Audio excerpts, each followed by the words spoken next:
ನಮಸ್ಕಾರ. ಸ್ಪರ್ಧಾತ್ಮಕ ಪರೀಕ್ಷೆಗಳಿಗೆ ತಯಾರಿ ನಡೆಸ್ತಿರುವ ಎಲ್ಲರಿಗೂ ಈ ವಿಶೇಷ ವಿಶ್ಲೇಷಣೆಗೆ ಸ್ವಾಗತ. ಇಂದು ನಾವು ಭಾರತೀಯ ಸಂವಿಧಾನದ ಅತ್ಯಂತ ಪ್ರಮುಖವಾದ ಜೊತೆಗೆ ಅಷ್ಟೇ ಆಸಕ್ತಿದಾಯಕವಾದ ವಿಷಯವೊಂದರ ಸಂಪೂರ್ಣ ಚಿತ್ರಣವನ್ನ ಬಿಡಿಸಿಡಲಿದ್ದೇವೆ. ಯಾವುದೇ ಪರೀಕ್ಷೆಯಿರ್ಲಿ, ಈ ವಿಷಯದ ಮೇಲಿನ ಹಿಡಿತ ಅಂತೂ ತುಂಬಾನೇ ಅಗತ್ಯ. ಬನ್ನಿ, ನಮ್ಮ ಸಂವಿಧಾನದ ಅತ್ಯುನ್ನತ ಸ್ತರವನ್ನ ಒಟ್ಟಾಗಿ ಅನ್ವೇಷಿಸೋಣ. ಬನ್ನಿ, ನೇರವಾಗಿ ವಿಷಯಕ್ಕೆ ಬರೋಣ. ಇಲ್ಲೊಂದು ಮೂಲಭೂತ ಪ್ರಶ್ನೆ ಇದೆ. ಭಾರತದ ಅತ್ಯುನ್ನತ ಹುದ್ದೆ ಯಾವುದು? ಹೌದು, ಉತ್ತರ ಎಲ್ಲರಿಗೂ ಗೊತ್ತೇ ಇದೆ. ಅದುವೇ ಭಾರತದ ರಾಷ್ಟ್ರಪತಿ ಹುದ್ದೆ. ದೇಶದ ಪ್ರಥಮ ಪ್ರಜೆ ಹಾಗೂ ನಮ್ಮ 3 ಸಶಸ್ತ್ರ ಪಡೆಗಳ ಮಹಾದಂಡನಾಯಕ. ಆದ್ರೆ ಈ ಹುದ್ದೆಯ ಹಿಂದಿರುವ ನೈಜ ಅಧಿಕಾರವೇನು? ಇದರ ಭವ್ಯವಾದ ಇತಿಹಾಸ ಮತ್ತು ಸಂವಿಧಾನಾತ್ಮಕ ರಚನೆ ಹೇಗಿದೆ? ಇದನ್ನೇ ನಾವಿಂದು ಆಳವಾಗಿ ಅರ್ಥಮಾಡಿಕೊಳ್ಳಲಿದ್ದೇವೆ. ಇಂದಿನ ನಮ್ಮ ಈ ವಿಶ್ಲೇಷಣೆಯನ್ನ 5 ಪ್ರಮುಖ ವಿಭಾಗಗಳಾಗಿ ವಿಂಗಡಿಸಿದ್ದೇವೆ. ನಾಮಮಾತ್ರ ಕಾರ್ಯಾಂಗ, ರಾಷ್ಟ್ರಪತಿಗಳ ಇತಿಹಾಸ, ಚುನಾವಣೆ ಮತ್ತು ಅರ್ಹತೆಗಳು, ಪ್ರಮುಖ ಸಂವಿಧಾನಾತ್ಮಕ ವಿಧಿಗಳು ಮತ್ತು ಕೊನೆಯದಾಗಿ ಉಪರಾಷ್ಟ್ರಪತಿ ಹುದ್ದೆಯ ಬಗ್ಗೆ ಒಂದು ಕಿರುಪರಿಚಯ. ಮೊದಲನೆಯ ವಿಭಾಗ, ನಾಮಮಾತ್ರ ಕಾರ್ಯಾಂಗದ ಮುಖ್ಯಸ್ಥರು. ಇಲ್ಲಿ ನಾವು ಗಮನಿಸಲೇಬೇಕಾದ ಅತ್ಯಂತ ಪ್ರಮುಖ ಅಂಶವೆಂದರೆ ನಮ್ಮ ಕಾರ್ಯಾಂಗ ವ್ಯವಸ್ಥೆಯಲ್ಲಿರುವ ಆ ಒಂದು ಸ್ಪಷ್ಟವಾದ ವ್ಯತ್ಯಾಸ. ರಾಷ್ಟ್ರಪತಿಯವರನ್ನ ನಾವು ನಾಮಮಾತ್ರ ಕಾರ್ಯಾಂಗದ ಮುಖ್ಯಸ್ಥರು ಅಥವಾ ಸರಳವಾಗಿ ಹೇಳಬೇಕಂದ್ರೆ ಉತ್ಸವ ಮೂರ್ತಿ ಅಂತ ಕರಿತೇವೆ. ಯಾಕೆ ಗೊತ್ತಾ? ದೇಶದ ಪ್ರತಿಯೊಂದು ಅಧಿಕೃತ ಕೆಲಸವೂ ಅಂದ್ರೆ ರಾಯಭಾರಿಗಳ ನೇಮಕದಿಂದ ಹಿಡಿದು ಅಂತಾರಾಷ್ಟ್ರೀಯ ಒಪ್ಪಂದಗಳವರೆಗೆ ಎಲ್ಲವೂ ದ ಪ್ರೆಸಿಡೆಂಟ್ ಆಫ್ ಇಂಡಿಯಾ ಹೆಸರಿನಲ್ಲೇ ನಡೆಯುತ್ತದೆ. ಆದರೆ ನೈಜವಾಗಿ ಈ ಅಧಿಕಾರವನ್ನು ಚಲಾಯಿಸುವವರು ಯಾರು? ಅದು ಪ್ರಧಾನಮಂತ್ರಿ ಮತ್ತು ಅವರ ಮಂತ್ರಿಮಂಡಲ. ಅದಕ್ಕೆ ಪ್ರಧಾನಿಯವರನ್ನ ನೈಜ ಕಾರ್ಯಾಂಗದ ಮುಖ್ಯಸ್ಥರು ಅಂತ ಕರೆಯೋದು. ಒಟ್ನಲ್ಲಿ ಇದು ಬ್ರಿಟನ್ ರಾಣಿಯ ಹುದ್ದೆಗೆ ಸಮಾನವಾದ ಒಂದು ಗೌರವಯುತ ಸ್ಥಾನಮಾನ ಅಷ್ಟೇ. ಮುಂದಿನ ವಿಭಾಗ, ಭಾರತದ ರಾಷ್ಟ್ರಪತಿಗಳ ಇತಿಹಾಸ. ಈಗ ಪರೀಕ್ಷಾ ದೃಷ್ಟಿಯಿಂದ ತುಂಬಾನೇ ಮುಖ್ಯವಾದ ಕೆಲವು ಪ್ರಥಮಗಳ ಬಗ್ಗೆ ಫಟಾಫಟ್ ಅಂತ ನೋಡ್ಬಿಡೋಣ. ಭಾರತದ ಮೊದಲ ರಾಷ್ಟ್ರಪತಿ ಡಾ.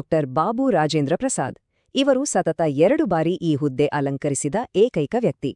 ಇನ್ನು ವಿ ಗಿರಿಯವರು ಭಾರತದ ಮೊದಲ ಹಂಗಾಮಿ ಅಂದ್ರೆ ಆಕ್ಟಿಂಗ್ ರಾಷ್ಟ್ರಪತಿಯಾಗಿ ಕಾರ್ಯನಿರ್ವಹಿಸಿದವರು. ಜಾಕಿರ್ ಹುಸೇನ್ ಅವರು ದೇಶದ ಮೊದಲ ಮುಸ್ಲಿಂ ರಾಷ್ಟ್ರಪತಿ ಮಾತ್ರವಲ್ಲ, ಅಧಿಕಾರದಲ್ಲಿದ್ದಾಗಲೇ ಮರಣ ಹೊಂದಿದ ಮೊದಲ ರಾಷ್ಟ್ರಪತಿ ಕೂಡ ಹೌದು.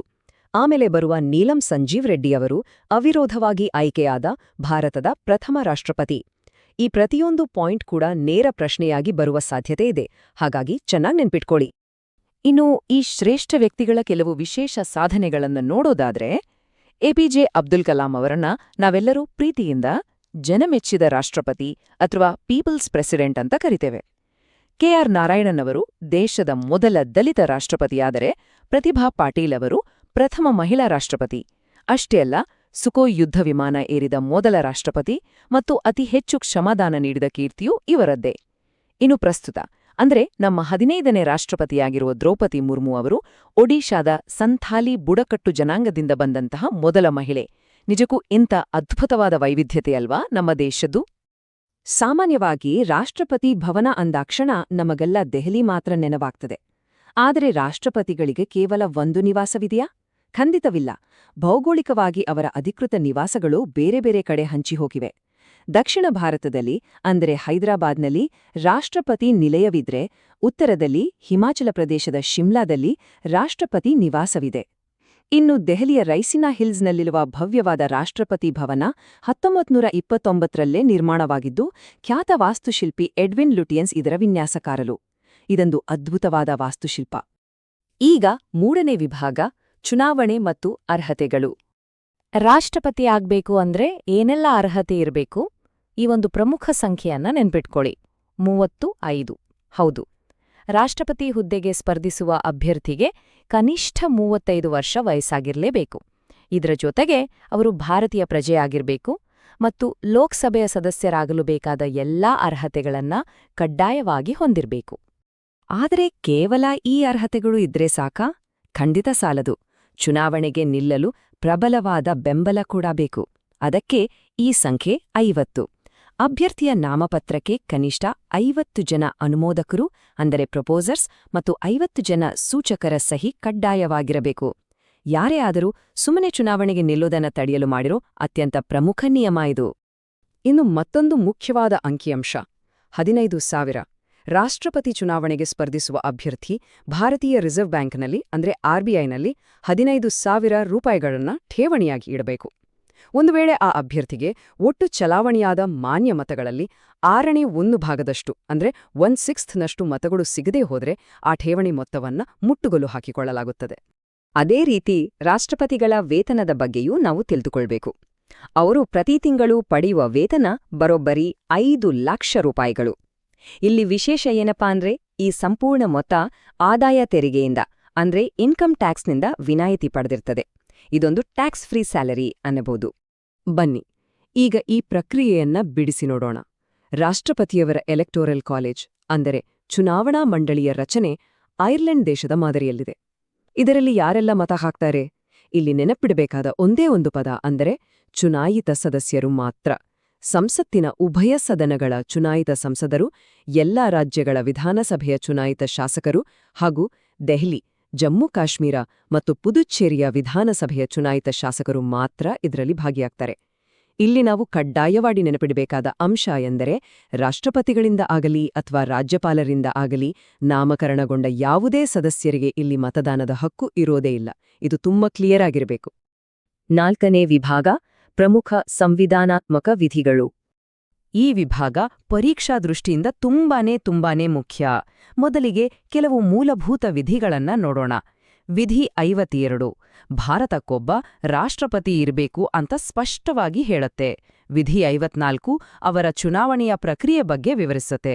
ಇನ್ನು ವಿಧಿ 60ರ ಪ್ರಕಾರ ಸುಪ್ರೀಂ ಕೋರ್ಟ್ನ ಮುಖ್ಯ ನ್ಯಾಯಾಧೀಶರು ರಾಷ್ಟ್ರಪತಿಗಳಿಗೆ ಪ್ರಮಾಣ ವಚನವನ್ನ ಬೋಧಿಸ್ತಾರೆ.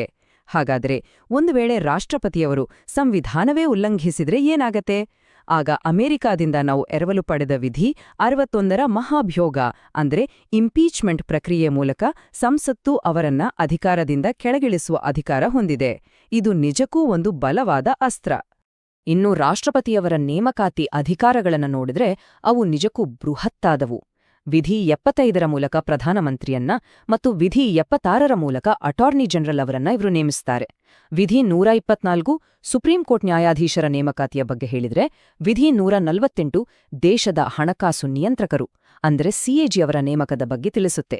ಹಾಗೆಯೇ ವಿಧಿ 155ರ ಅಡಿಯಲ್ಲಿ ರಾಜ್ಯಗಳಿಗೆ ರಾಜ್ಯಪಾಲರನ್ನ ನೇಮಿಸುವ ಪರಮಾಧಿಕಾರ ಕೂಡ ಇವರದ್ದೇ. ಒಟ್ಟಿನಲ್ಲಿ ಹೇಳುವುದಾದ್ರೆ ಕೇಂದ್ರ ಸರ್ಕಾರದ ಬಹುಪಾಲು ಉನ್ನತ ಹುದ್ದೆಗಳೆಲ್ಲವೂ ಇವರ ಅಧಿಕೃತ ಮುದ್ರೆಯಲ್ಲೇ ಅಂತಿಮಗೊಳ್ಳುತ್ತವೆ. ಈಗ ನಾವು ನೋಡಲಿರುವ ವಿಧಿಗಳು ಕೇವಲ ಸಾಮಾನ್ಯ ಅಧಿಕಾರಗಳಲ್ಲ, ಇವು ಸಂವಿಧಾನದ ಬ್ರಹ್ಮಾಸ್ತ್ರಗಳು ಅಂತಾನೇ ಹೇಳ್ಬಹುದು. ವಿಧಿ 111ರ ಅಡಿಯಲ್ಲಿ ಯಾವುದೇ ಮಸೂದೆಗಳನ್ನ ತಡೆಹಿಡಿಯುವ ವೀಟೋ ಅಧಿಕಾರ ಇವರಿಗಿದೆ. ಸಂಸತ್ತು ಅಧಿವೇಶನದಲ್ಲಿ ಇಲ್ಲದಾಗ ತುರ್ತು ನಿರ್ಧಾರಗಳಿಗಾಗಿ ವಿಧಿ 123ರ ಮೂಲಕ ಸುಗ್ರೀವಾಜ್ಞೆ ಅಂದ್ರೆ ಆರ್ಡಿನೆನ್ಸ್ ಹೊರಡಿಸಬಹುದು ಮತ್ತು ಇದು 6 ವಾರಗಳ ಕಾಲ ಜೀವಂತವಾಗಿರುತ್ತೆ. ಇನ್ನು ತುರ್ತು ಪರಿಸ್ಥಿತಿಗಳ ವಿಚಾರಕ್ಕೆ ಬಂದ್ರೆ ವಿಧಿ 352 ರಾಷ್ಟ್ರೀಯ ತುರ್ತು ಪರಿಸ್ಥಿತಿ, 356 ರಾಜ್ಯ ಅಥವಾ ರಾಷ್ಟ್ರಪತಿ ಆಳ್ವಿಕೆ ಮತ್ತು 360 ಹಣಕಾಸು ತುರ್ತು ಪರಿಸ್ಥಿತಿಯನ್ನ ಘೋಷಿಸುವ ಸರ್ವೋಚ್ಚ ಅಧಿಕಾರವನ್ನ ರಾಷ್ಟ್ರಪತಿಗಳಿಗೆ ನೀಡುತ್ತವೆ. ಇದೊಂದು ರೀತಿ ಇಡೀ ದೇಶದ ಕಂಟ್ರೋಲ್ ರೂಮ್ ಇದ್ದ ಹಾಗೆ. ಕೊನೆಯದಾಗಿ 5ನೇ ವಿಭಾಗ ಉಪರಾಷ್ಟ್ರಪತಿ ಹುದ್ದೆಯ ಪರಿಚಯ. ಈಗ ರಾಷ್ಟ್ರಪತಿ ಹುದ್ದೆಯಿಂದ ಮುಂದಕ್ಕೆ ಹೋಗಿ ದೇಶದ 2ನೇ ಅತ್ಯುನ್ನತ ಹುದ್ದೆ ಹೇಗಿದೆ ಅಂತ ನೋಡೋಣ.